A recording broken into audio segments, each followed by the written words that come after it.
It's absolute faith that brings absolute miracle. Everything in your life, commit it unto the Lord. Má fẹ́ ènìyàn, fẹ́ Ọlọ́run. When you lack faith, you cannot experience miracle. Mọ Ọlọ́run ní gbogbo ọ̀nà rẹ, ló sì máa tọ́ ipa ọ̀nà rẹ. Má ṣe ọlọ́gbọ́n lójú ara rẹ, bẹ̀rù Olúwa. Tó o bá mọ Ọlọ́run nípa ọ̀nà rẹ, kò ṣeé ṣe kó tọ́ ipa ọ̀nà rẹ. Nítorí náà, fún ẹni tó bá mọ rere láti ṣe tí kò ṣe, ẹ̀ṣẹ̀ ni o.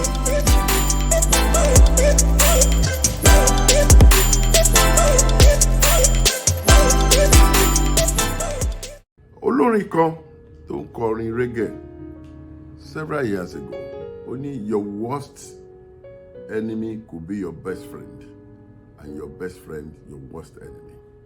Gẹ́gẹ́ bí ẹni tó jẹ́ òjíṣẹ́ Ọlọ́run tàbí ìránṣẹ́ Ọlọ́run tó sì ní àǹfààní láti gba àmì òróró látọ̀dọ̀ ìránṣẹ́ Ọlọ́run tòótọ́, mo ti rí pé ọ̀rọ̀ yìí ó ń ṣẹ, ó dẹ̀ máa ṣe títí ayé yóò fi parẹ́. Àwọn Yorùbá ń gbà tí wọ́n bá rí irú nǹkan báyìí wọ́n ní ẹni agbójú àgbà ọgbó òkùnlé kò jù ẹni àgbà. Ìyẹn ni pé àwọn èèyàn tó dára dé wọ́n lè dá ẹ̀. Mi ò fẹ́ kí kó máa méfò pé bóyá ènìyàn tí mò ń sọ bóyá bẹ́ẹ̀ nìkan kan wí ìwọ tó bá ń gbọ́ tàbí tó tún láǹfààní láti máa gbọ́. No, kó má bàa dẹ́ṣẹ̀ ìkúgú tó wà nínú ìwé Sáàmù orí 19 ẹsẹ̀ 13. Pẹ̀lú kúrò nínú ẹ̀ṣẹ̀ ìkúrú, má ṣe jẹ́ kí wọn kí ó jọba lórí mi.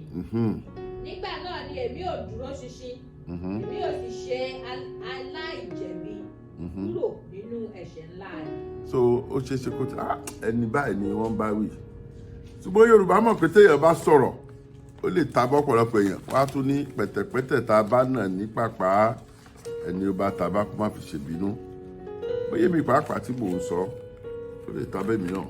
Mo ti rí pé kò wá sí irúfẹ́ ọ̀tá tàbí alátakò tí kò lè bá pàdé níbi tó ti ń ṣiṣẹ́, nínú ilé tàbí ní àárín àwùjọ. Àwọn tó burú jù ni àwọn tí wọ́n máa fojú jọ ọ̀rẹ́ ṣùgbọ́n tó jẹ́ pé ọ̀tá ni wọ́n, àwọn ló léwu jù. Ṣùgbọ́n gẹ́gẹ́ bí ẹni tó bá jẹ́ ẹni tó lu àlùyọ nílé ayé, retí pé wà lọ́tà. Tètè gbà yẹn báyìí tó bá retí pé wọ́n á fẹ́ràn ẹ̀, you are wasting your time. Ó kàn máa gbà ládùúrà pé wọ́n jẹ́ látakò, wọ́n jẹ́ rógun àkóbá ṣùgbọ́n wà lọ́tà. Bóyá téèyàn bá mọ̀ yẹn, ara fọkàn rẹ̀ balẹ̀. Tó bá rí àwọn èèyàn tó ń ṣe àtakò tàbí wọn nífẹ̀ẹ́ sí àyà ìgbàkámú. Àmọ́ ẹni tó bá jẹ́ olùdarí tòótọ́ á fi lo àtakò láti tún fi tayọ. He will use opposition to reposition and take charge. Èmi pẹ̀lú ẹ̀yin mọ bí Sọ́ọ̀lù ṣe kórìíra Dáfídì tó. He immensely hated David. Your question is, why did he hate him? With all the hatred, David only turned out to be stronger. You can see that 1 Samuel chapter 24, verse 1 to 22, God gave David the opportunity to kill Saul 2 times, but he spared him. Ó fẹ́ orí àyà àti pa. Ó gé etí aṣọ ẹ̀. He cut the hem of his clothing. Ó dẹ̀ tún pè lẹ́yìn tó sọ tó ní Olúwa mi. Èèyàn burúkú Saul ó tún ní ọmọ mi Dáfídì lẹ́yìn tó ó ti mọ̀ pé òun ló fẹ́ pa o. Ìyẹn tó wá sọ pé kí ni ìránṣẹ́ rẹ̀ ṣe? Ó faṣọ yẹn hàn. You see, èèyàn tó mọ̀ pé ó fẹ́ pa tó ń lé. Ìyẹn dẹ̀ rọ opportunity àti pẹ́. Ìyẹn wá wò látọ̀kọ́ Olúwa mi ní àpẹẹlẹ ọmọ mi. Ìyẹn ni Yorùbá ń pè ní fẹ̀jẹ̀ sínú tutọ́ funfun jáde. And the second time, ó tún mú inú ẹrù ẹ̀ tó fi rọ̀rí ẹ̀ ó tún ṣe gbogbo ó tún mú bóyá ife ẹ̀ ó mú. Sọ́ọ̀lù ó tún fi sílẹ̀ náà ó tún pè pé Olúwa mi ó tún ní ọmọ mi Dáfídì. Ẹ̀rù ẹ̀dá tó bà. Ṣùgbọ́n ìpèníjà tí ènìyàn lè ní jù gẹ́gẹ́ bí ẹni tí ó jẹ́ aṣíwájú ni bó ṣe lè nífẹ̀ẹ́ àwọn tí wọ́n nífẹ̀ẹ́. Jẹ́ kí ìlara tọ́ta ń ṣe fẹ́ kó máa fún ẹ ní ìṣítí láti lágbára láti ṣe ohun tó dára.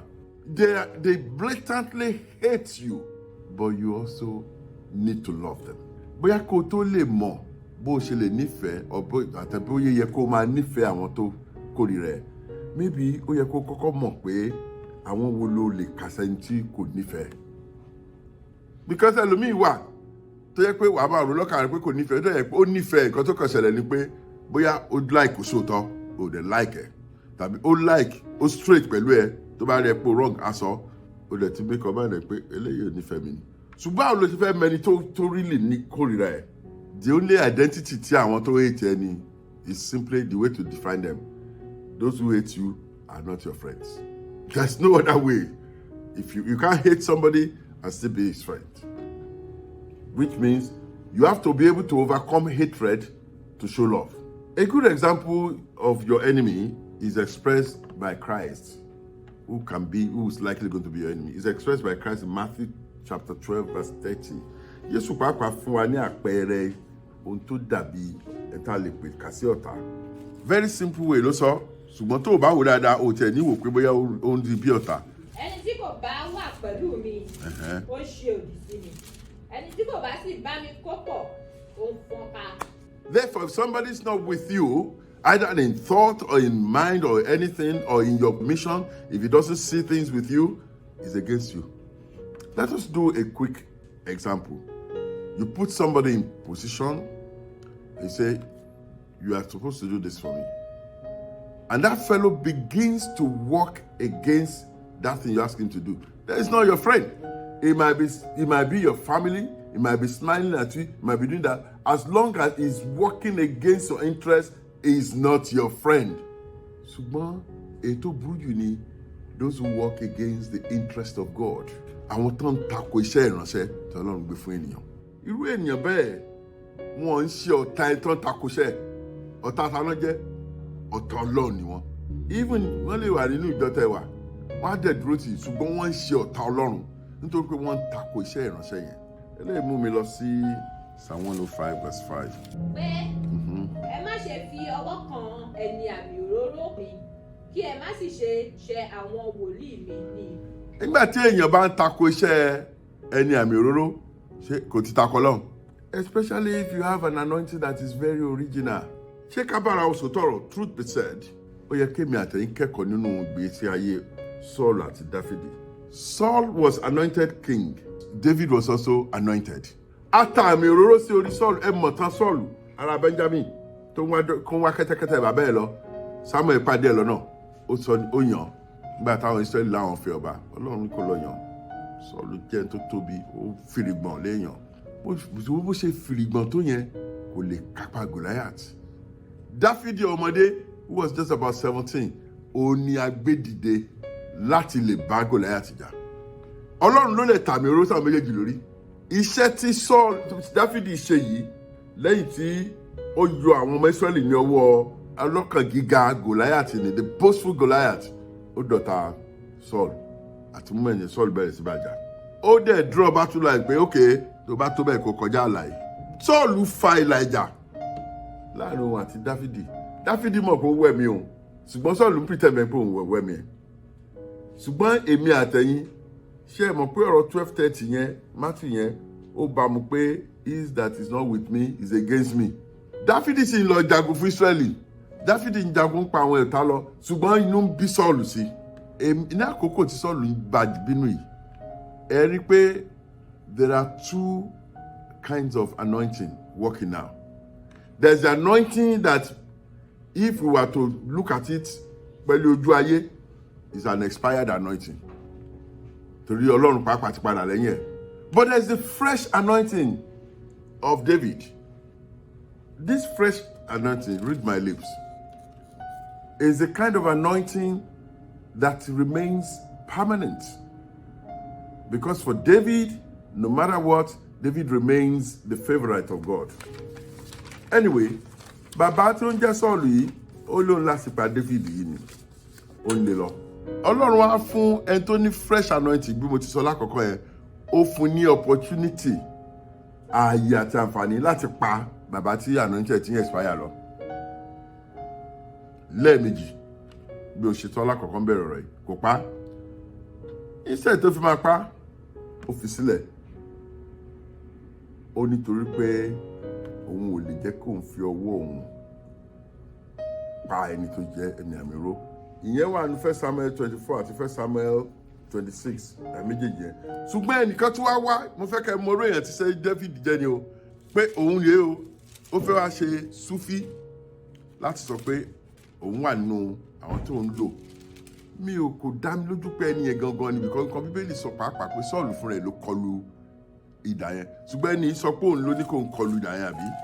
Nígbà tí ó sì yí ojú rẹ̀ wo ẹ̀yìn rẹ̀ ó sì rí mi ó pè mí èmi nìyí òun sì bí mi pé ìwọ ta ni èmi sì dá a lóhùn pé ará Amálẹ́kì ni èmi òun sì tún wí fún mi pé dúró lé mi èmi bẹ̀ ọ́ kí o sì pa mí nítorí tí wàhálà bá mi ẹ̀mí mi sì wà síbẹ̀ èmi sì dúró lé o sì pa á nítorí tí ó dá mi lójú pé kò sì tún lè là mọ́ lẹ́yìn ìgbà tí ó ti ṣubú èmi sì mú adé tí ó wà ní orí rẹ̀ àti ìbọ̀wọ̀ tí ń bẹ ní apá rẹ̀ èmi sì mú wọ́. Dáfídì sì wí fún pé èyí ti rí tí ìwọ kò fi bẹ̀rù láti na ọwọ́ rẹ láti fi pa ẹni àmì òróró Olúwa. Ìwọ tí ó ń tako iṣẹ́ ẹni àmì òróró Olúwa ó dẹ̀ bẹ̀rù láti tako ẹni àmì òróró Olúwa.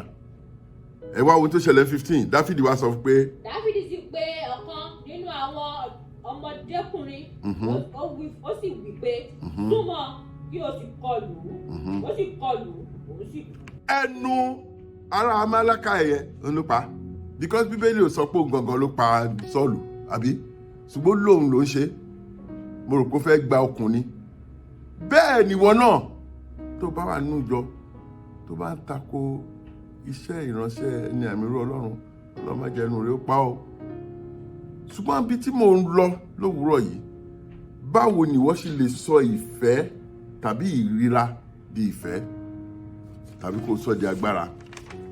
Ohun tá a rí nínú nǹkan tó ṣẹlẹ̀ níyìí ni pé nígbà tí Dáfídì tí Sọ́ọ̀lù tó kórìíra ẹ̀ Dáfídì sọ ìkórìíra ẹ̀ di agbára ó sọ di ìfẹ́. He turned the hatred to love because David loves God. Tí ènìyàn bá wà gẹ́gẹ́ bí ìránṣẹ́ Ọlọ́run tàbí tá a rí ènìyàn tó ń ṣe ìkórìíra rẹ ìwọ ò ṣe kúkú yí èyí tí ṣe ìkórìíra yẹn padà sí ìfẹ́. Ẹnìkan wà tí ò dàbí Dáfídì ó ní Pọ́ǹtì Pílátù ó dẹ̀ lọ́wọ́ sí bí wọ́n ṣe pa ẹni àmì òróró because the real anointed one is Christ. The meaning of Christ is the anointed one. Jésù ní ẹni àmì òróró yìí. Ara èyí tí èmi àti wọ́n ti ní oore ọ̀fẹ́ pé kó sàn dé ọ̀dọ̀ wa ó dẹ̀ lọ́wọ́ sí ó wá ní òun ò lọ́wọ́ sí òun yanwọ́ ṣùgbọ́n ẹ̀jẹ̀ èyí tí ṣe ti Kristi wà ní gbogbo ìdórí wọn torí àwọn tó sọ fún ó béèrè lọ́wọ́ wọn ní ó ní kí ẹ̀jẹ̀ wà lórí wọn wọ́n ní kí ẹ̀jẹ̀ wà lórí àwọn ṣùgbọ́n òun pàápàá ó yẹ kó decide you cannot afford ó lè dúró pé kó o ṣe kàn mí dà níbi òkú ìyá àdèlé tó bá kàn ṣe Ọlọ́run. You are either with Christ or you are not with Christ. Èmi ò fẹ́ dá sí o ẹ ṣáàjẹ́ kí wọ́n mo ṣe wà then you are not with Christ. Ó dẹ̀ ń tako ẹni àmì òróró Ọlọ́run yẹn. Mo rọ̀ wá Ọlọ́run kò ní jẹ́ kí ẹ̀mí tí mú yẹn tako ṣe Ọlọ́run kò ní wọnú wa lórúkọ Kristi.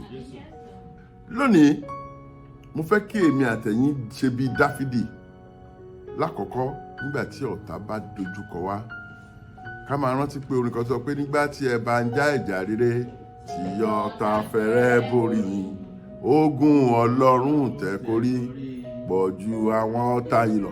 Ká mọ̀ wípé àwọn kan wà tó ń jagun fún wa tó ju àwọn ọ̀tá wa lọ nítorí ìdí èyí ẹ jẹ́ ká yí ìlara wọn ẹ jẹ́ ká yí ìríra wọn ẹ jẹ́ ká yí ìkórìíra wọn ẹ jẹ́ ká fi ìfẹ́ borí ẹ̀ so that we can get strength from loving God. Eléyìí ni mo sọ fún wa lóòrọ̀ yìí mo dẹ̀ nígbàgbọ́ pé gbogbo àwọn ìránṣẹ́ Ọlọ́run máa lè wo eléyìí láti fi rìnrìn àjò ayé wọn lọ́bẹ̀ mi àwa pẹ̀lú yín àánú ló bá yín gbé. I believe you've been greatly blessed through today's message, and I would like to invite you to join us at Christ Arrival International Church, Guestmany Parish, every Sunday at 9 a.m. for our Glorious Day service. We are located off Ibadan-Oyo Expressway. I would like to see you around, and I'll be glad to welcome you. God bless you as you come. Shalom. Orí òkè t'Ọlọ́run ti gbàdúrà, Gẹ́símánì l'Ọlọ́run ti gbàdúrà.